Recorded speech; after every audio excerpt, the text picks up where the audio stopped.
purged from the federal government. Collins has spent 3 decades in the intelligence community, has served as chief of staff for the CIA's deputy director, starting his career as an analyst focused on East Asia.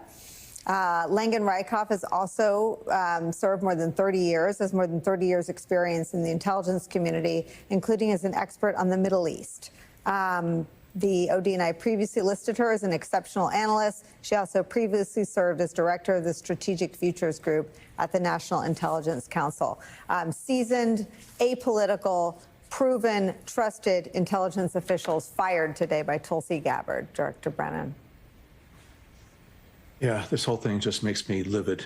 It's appalling and outrageous and demonstrates why Tulsi Gabbard never should have been confirmed as Director of National Intelligence.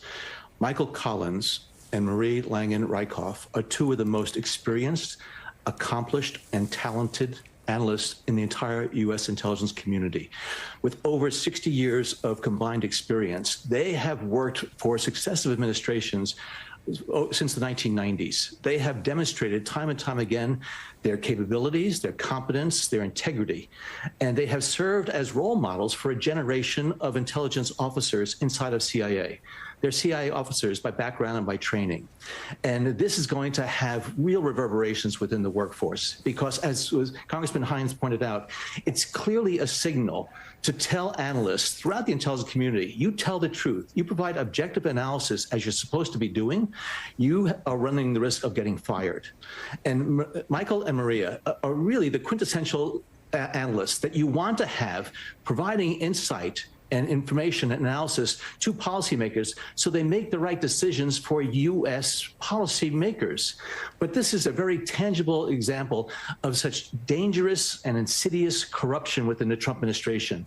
They are now manipulating the instruments of government that are used to keep this country safe. And again, the sacking of these 2 individuals, the very competent and capable officers who have been revered by a generation of intelligence analysts within the agency and across the community because of their accomplishments. This again sends a very clear and chilling signal to others that this is a new day. And if you're going to carry out your responsibilities professionally, with competence and with integrity, you are going to be in the crosshairs of this administration. Absolutely appalling.